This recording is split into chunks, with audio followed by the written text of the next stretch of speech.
Hi everyone, welcome back to the channel. This week we're testing out the Ohuhu Pastel markers. I've had my eye on these markers for a few years now, but only this year decided to buy after finding out that they now have refillable inks available.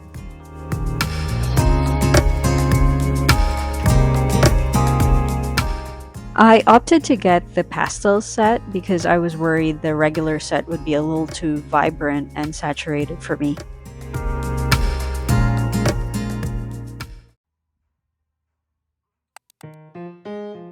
So I start off everything by doing the line art. The main portrait is based off an image by photographer Xenia Lau. I've had it saved up on my phone for years and thought it would be the perfect image to try out with the markers.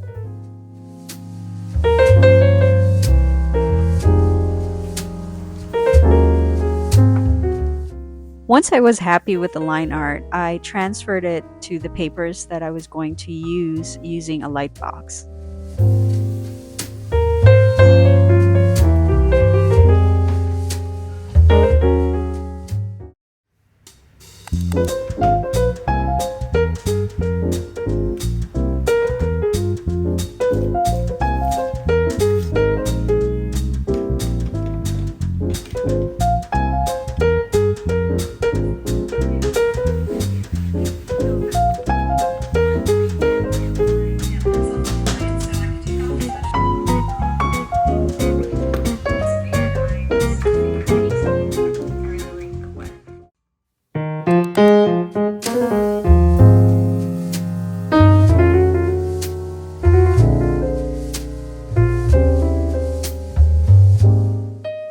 I make sure to secure the back with washi tape to prevent the papers from moving around while I'm tracing.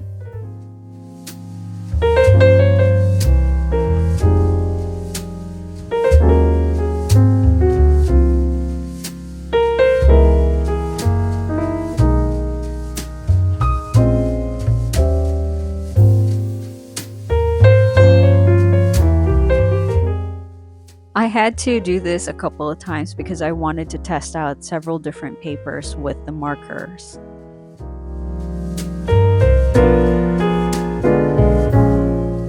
I also made sure to test several different fine liners with the markers, and I found out that the Deleter Neo Pico line was the only one that didn't bleed.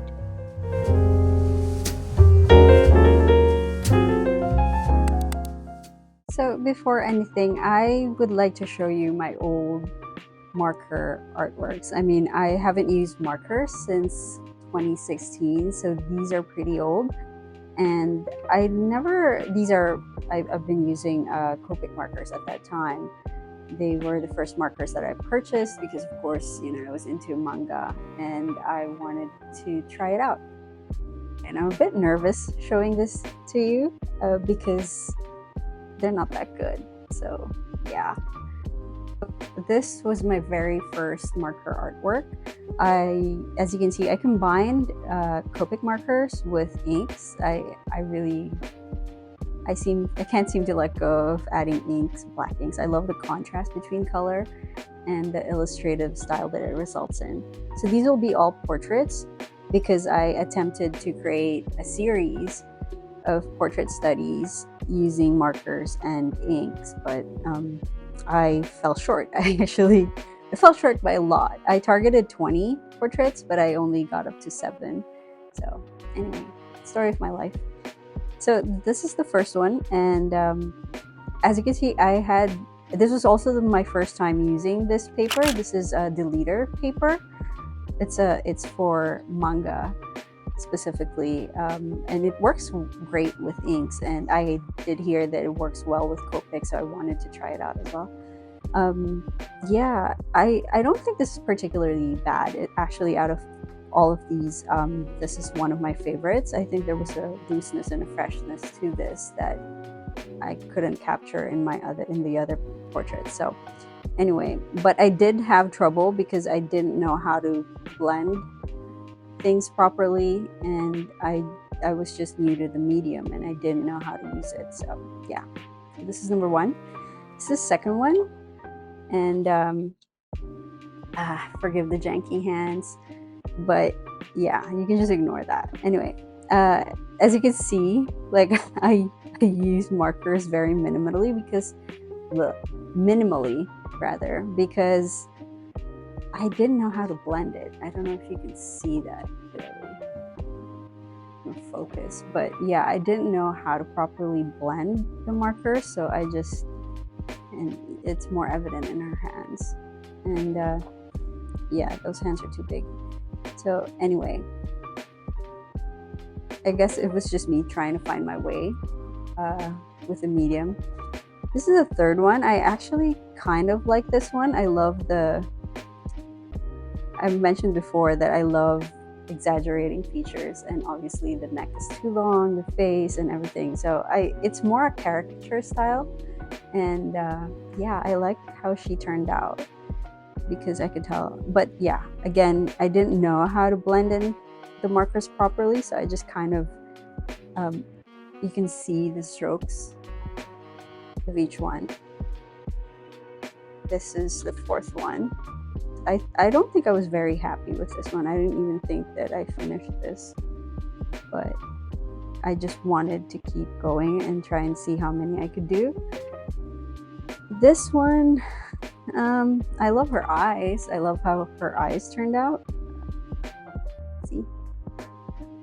I kind of improved slightly with the blending, but not quite. Still, you can still see patchiness here, and I still was afraid. Like, I left a lot of the white of the paper because I was also worried about using too much of the ink because Copic markers are expensive, and buying them at that time was just not a feasible option. So this is the fifth one, so I have two more. Sixth one is really bad. Yeah, I kept thinking if this was Rihanna or not, but I don't think it is. Like, I know it was another pretty girl that I saw on Instagram, and I thought, oh my god, she looks like Rihanna, and I think that was the reason why I picked this one. Look at that. It's really bad. Like, the blending is really bad because I really had no clue how to use markers or how to blend them properly, and I was too afraid to just go ahead and try and cover the entire face. But I did actually try it here. Like, as you can see, there's very little like white of the paper that I left out, and then I attempted to, but another problem I think was that I had very limited number of Copics at that time, and I didn't have the whole set or anything, so blending it with other colors was just a no-go. Like, I had like one or two skin tone colors, and I had to make do with that. So yeah. Also, this is crooked. Anyway, I did like her eyes. I don't know why. I like her eyes. Okay. And this is the final one. So this was the last one that I did for these series, and I'm not sure if I'm happy with this or not. I don't think I am, but I did like how this thing turned out. Like, I love the scarf, the checkered scarf. I worked so hard on this checkered scarf, so I'm pretty happy with it. But yeah, the face is off. I mean, I know I sound very overly critical about these things, but it's important to be able to see the difference between your artwork and approaching it in a very critical way without putting yourself down. I mean, obviously, these are pretty good for a first-time marker user, right? I'm not gonna put myself down on that. I need to pat myself on the back, otherwise I'm just gonna feel terrible. So yeah, but there's always room for improvement, and yeah, I think this was, you could kind of see that I was a little bit more willing to blend the markers as opposed to that. See, although yeah, I was still scared about using up too much inks, but yeah, these are my marker artworks. And I'll show you the last one, but it's in my render sketchbook. I think I created that one in 2018, but just to test out the sketchbook. These are still better, in my opinion, compared to that one. So let me go get it. So this is the render sketchbook. I don't know if you can see that. Crescent render sketchbook. This is actually still empty The only reason I bought this in 2018 because I was curious and I was into markers at that time, and I thought, oh, I should give it a try. Well, I wasn't into markers, I just wanted to get it. Yeah, because new art supplies. Anyway, I only did like one marker portrait here. Let me see, because I wanted to test out the paper. This was in 2018, and I don't think I used Copics for this one. I think I used Shinhan markers. They're a Korean brand, and I figured, you know, they were cheaper than Copics, so I wanted to try them out. By the time I made this, I wasn't working with markers anymore. I got into watercolors, so I don't know why I bought this sketchbook anyway for markers, but as you can see, I still had trouble with I didn't know how to shade or create the checkered, which is odd because I was able to do it on the other one, but I think I just got lazy with this one and I decided to just scribble it on there. See, there's no blending at all. I didn't even make an effort. And yeah, because the intent was supposed to be to try and get back into markers again. This was after 2 years, 2016, 2017, 2018. So this is 2018 compared to this one. So this is actually better, I think, right? Anyway, so yeah, so after 2018, I did use Copic markers for like, you know, once or twice through all the years, but never really dove back into the same studies like these again. So this will be the first time I'll be using markers again after a long while. So I'm excited and scared to see how it's going to turn out. So hopefully you guys will join me, and let's go ahead and figure this thing out.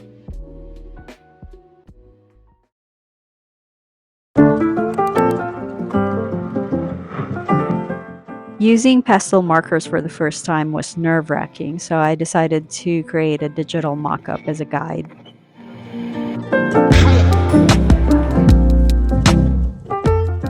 Creating the mock-up really helped in planning the colors and envisioning what the finished piece will look like once it was done.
So far, I've gone ahead and colored in the strawberries and the lips. I'm actually quite surprised that I got them that dark and that vibrant. I mean, considering that I only have like these colors, very light colors to blend and mix. But yeah, I'm really quite shocked that they got that dark and that vibrant. Anyway, so yeah, that was my biggest worry, is that I won't be able to get darker values with this set, but it turns out I had nothing to worry about. I still have to see how the hair will turn out, and I'm also kind of worried about the face, well, the skin, and because it's a much larger surface area, and I'm not sure if I can get it. I can go ahead and blend it properly. So yeah. Let's see. We'll find out.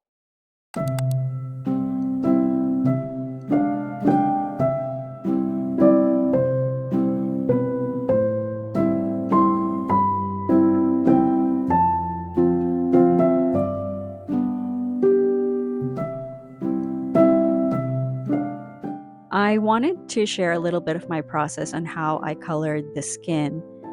I first started doing a base coat. Basically, I picked the lightest color that I was going to use for the skin and covered the entire face.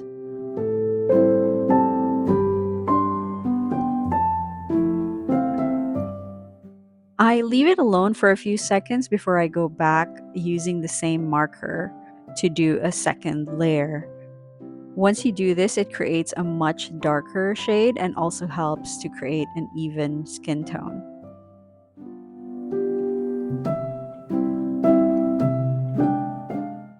You can opt to do a third layer, but I didn't. Instead, I started adding a darker value.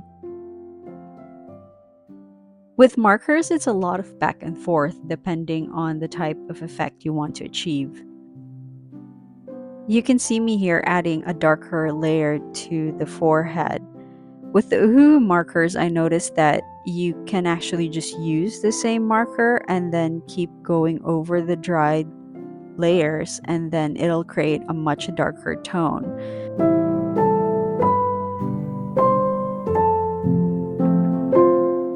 Another thing, don't freak out when you first apply the markers and it looks splotchy. Once it dries out, it will even out and you can go ahead and create a smooth finish, especially if you go over it several times or if you blend it with other colors.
Here you can see a huge contrast. The lower half of her face still has the base layer, while the upper half already has very good blending.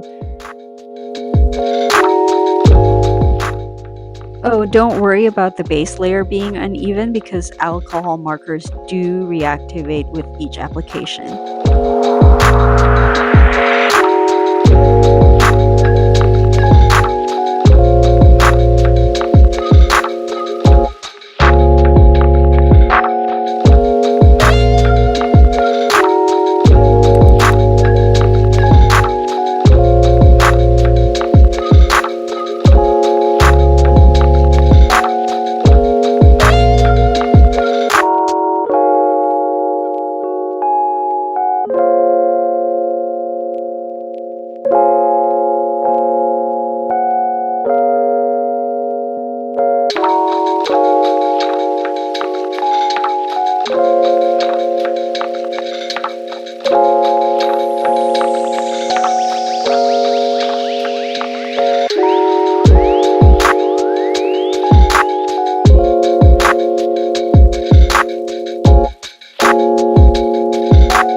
For the hair, I followed the same general process. I started with the base layer and then I kept on building it up to create depth and add color.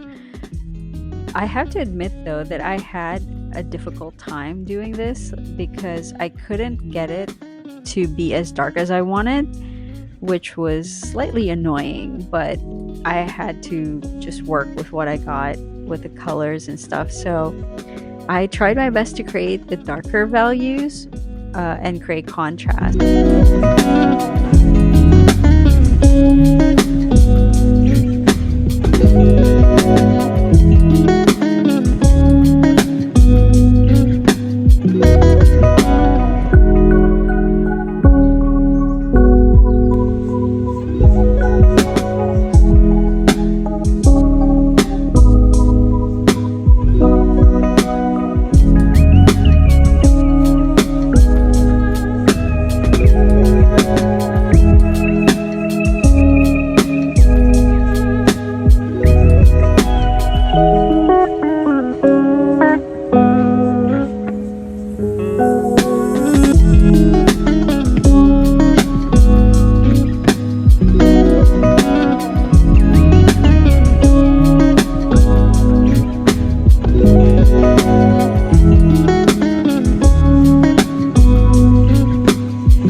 Creating this was slightly stressful, but a lot of fun. I really enjoyed working with the Ohuhu markers. This particular set did come out a little too saturated for me, but if you don't mind that, then I would highly recommend these. I think if you're in the market for affordable yet good quality alcohol markers, they are a perfect alternative to the more expensive Copic markers.